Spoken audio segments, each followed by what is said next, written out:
परमाणु संयंत्रों पर हमले के बाद अब ईरान का खून खौल उठा है और वो अपनी घातक मिसाइलों से इजराइल की बर्बादी की इबारत लिख रहा है। इजराइल के शहरों पर ईरानी मिसाइलें आग बनकर बरस रही है। तेल अवीव और हाइफा जैसे शहरों में हर तरफ बर्बादी दिख रही है। जी न्यूज की टीम इस वक्त इजराइल के तेल अवीव में मौजूद है। देखिए वॉर जोन से हमारे सहयोगी ब्रिजेश तिवारी की एक्सक्लूसिव रिपोर्ट। ईरान के हमलों से दहल उठा इजराइल, तस्वीरों में तबाही, जी न्यूज पर लाइव गवाही। धमाका इतना जोरदार था कि पूरी तरीके से यहाँ पर सब कुछ चकनाचूर हो गया है। वहीं दूसरी तरफ जो बिल्डिंग, जिस बिल्डिंग की हम बात कर रहे थे, रिहायशी इलाका, रेसिडेंशियल इलाका, और रेसिडेंशियल इलाके को टारगेट किया गया। ईरान ने इजराइल पर की मिसाइलों की बौछार। जहां गिरी ईरानी मिसाइलें, वहां पहुंचा जी न्यूज।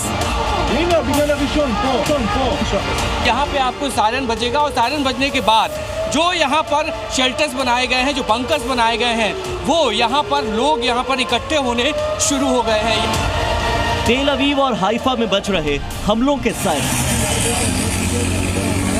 अमेरिका के हमले के बाद ईरान ने चेतावनी देने के साथ ही इजराइल पर हमले तेज कर दिए। ईरानी मिसाइलें तेल अवीव और हाइफा समेत इजराइल के 15 से ज्यादा शहरों में कहर बरपा रही हैं। इन तस्वीरों को देखिए और अंदाजा लगाइए कि ईरानी मिसाइलें किस हद तक इजराइल में इमारतों को जमींदोज कर रही हैं। ईरानी हमलों के बीच जी न्यूज संवाददाता ब्रिजेश तिवारी भी तेल अवीव में ही मौजूद है।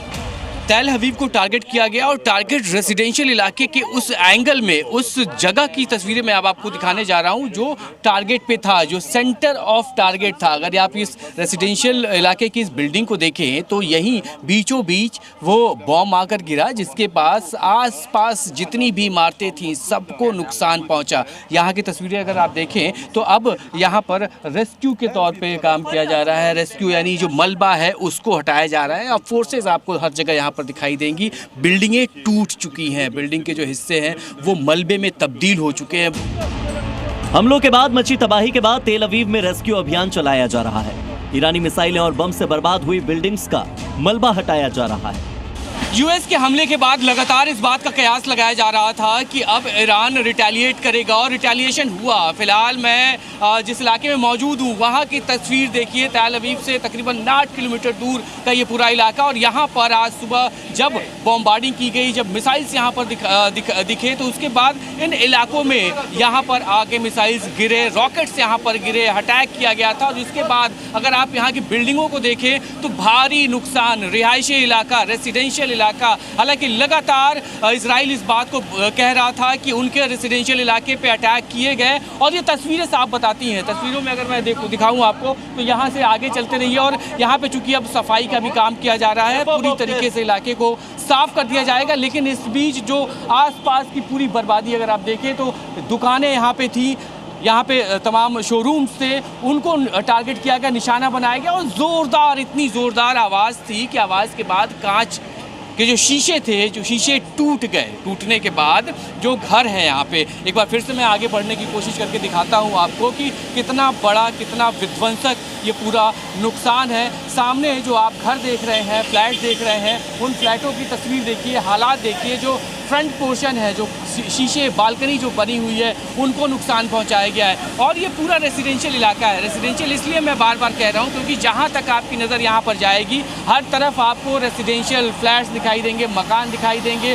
और लोग यहाँ पर रिहाइश थी, भारी संख्या में लोग यहाँ पर रहते थे, और उन्हीं लोगों को टारगेट किया गया। ये सामने होटल की तस्वीर देखिए, होटल का ये बैक पोर्शन है। सुबह जब यहाँ पर आकर धमाका हुआ तो धमाकों की आवाज़ से सब कुछ यहाँ पर निस्तो नाबूद हो गया, टूट गया। और इस बीच यहाँ पर जो सिक्योरिटी फोर्सेस है वो लगी हुई है इसलिए ताकि जो स्थिति है, हालात है यहाँ के, उसको कंट्रोल किया जाए। इन बिल्डिंगों में जो लोग रह रहे थे उनको यहाँ से हटा दिया गया है। हटाने के बाद लोग अलग जगहों पे, अलग ठिकानों पर चले गए हैं। और इस बीच लगातार जो रेस्क्यू आप सामने देखेंगे तो सामने जो लोग अंदर रह रहे थे, मेडिकल टीम भी यहाँ पर पहुँची है, और वो अगर किसी को इंजरीज है तो इंजरी को लेकर भी यहाँ पर सारे इंतजाम किए गए हैं। थोड़ा सा और आगे बढ़ के मैं आपको दिखाता हूँ कि और क्या कुछ यहाँ पर स्थिति है।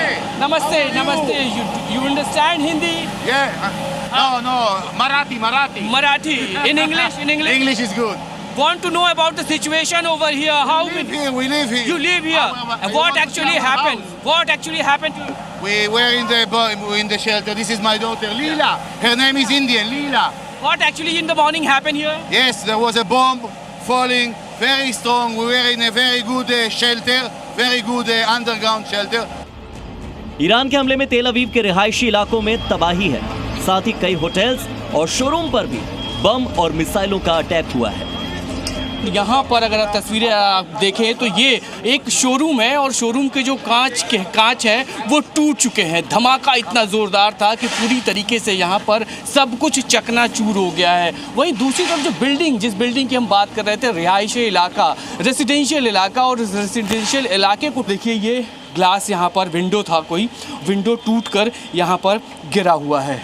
ये सामने भी अगर आप देखें तो इस पोर्शन में भी जिस आवाज़ की हम बात कर रहे थे, जहाँ पर तेल अवीव में जहाँ मैं मौजूद था, वहाँ से तकरीबन 8-9 किलोमीटर का ये पूरा एरिया है जहाँ पर ये धमाके हुए हैं। और इस धमाके के बाद अब ऊपर की तरफ चलते हैं हम, और ऊपर अगर आपको मैं ऊपर टॉप एंगल से इन तस्वीरों की हम बात कर रहे थे वो दिखाता हूँ मैं। ये बिल्डिंग जिसको अभी आप लोअर एंगल से देख रहे थे, अब ऊपर से अगर आप देखेंगे तो हर तरफ आपको यहाँ से बिल्डिंग काउंट करके अगर मैं दिखाने की कोशिश करता हूँ तो एक बार और ऊपर चलेंगे और ऊपर चल के भी समझाएंगे। लेकिन उसके पहले जो आसपास की जितनी भी यहाँ पर रिहायशी इमारतें थी, हर तरफ तबाही मची है, हर तरफ नुकसान यहाँ पर पहुँचाया गया है। और उसी की वजह से जो परेशानी यहाँ पर हुई, सुबह तकरीबन 8 बजे के आसपास ये पूरी आवाज़, ये धमाकों की आवाज़ यहाँ पर सुनाई दी थी। और सुनाई देने के बाद अब जब ये तस्वीर सामने निकल के आई कि और कहाँ क्या कुछ तबाही, क्या नुकसान हुए हैं, तो ये जितने भी रेसिडेंशियल इलाकों में जो घर यहाँ पर बने हुए हैं, जो फ्लैट्स आप देख रहे हैं, एक बार ऊपर से चल के एक बार कोशिश करता हूँ आपको और समझाने की, दिखाने की कि क्या स्थिति यहाँ पर बनी हुई है। ये सबसे टॉप पे फ़िलहाल मैं मौजूद हूँ और यहाँ देखिए, यहाँ से आपको समझाता हूँ मैं कि यहाँ कितना बड़ा नुकसान हुआ है। यहाँ से फ्लैट्स की गिनती करनी अगर मैं शुरू करके दिखाने की कोशिश करता हूँ आपको, तो यहाँ से जो फ्लैट्स हैं वो उनको देखिए। फ्लैट नंबर 1 जो सामने आपको दिख रहा है, शीशा, कांच, विंडो सब कुछ टूट चुके हैं। दूसरी तरफ ऐसे ही आप बढ़ते जाएंगे तो हर तरफ आपको इसी तरीके से आसपास कम से कम 15 से 20 बिल्डिंग्स जो यहाँ पे हैं जिनको नुकसान हुआ है। हमलों से बचने के लिए होटल और घरों में बंकर बनाए गए हैं। जैसे ही किसी हमले का सायरन बजता है, तुरंत लोग सुरक्षित बंकर्स में चले जाते हैं। इजरायली स्वास्थ्य मंत्रालय के मुताबिक ईरान के ताजा मिसाइल हमले में 86 लोग घायल हुए हैं। इन सभी को अस्पतालों में भर्ती करवा दिया गया है। तेल अवीव के साथ ही हाइफा के सेंट्रल इलाके में सेल टावर को लंबी दूरी की कद्र F मिसाइल से निशाना बनाया गया। यहाँ पर इजराइल की AI-21 लैब्स और अन्य मिलिट्री सॉफ्टवेयर्स की कंपनियां हैं। कुल मिलाकर युद्ध में अमेरिका की एंट्री के बाद जंग और भीषण होने वाली है। ईरान चेतावनी दे चुका है कि आज सुबह जो अमेरिका ने किया वो बेहद खतरनाक, अवैध और आपराधिक है। इसका असर हमेशा के लिए रहेगा। दुनिया के हर देश को इस पर चिंता होनी चाहिए। तेल अवीव से ब्रिजेश तिवारी के साथ ब्यूरो रिपोर्ट, जी मीडिया।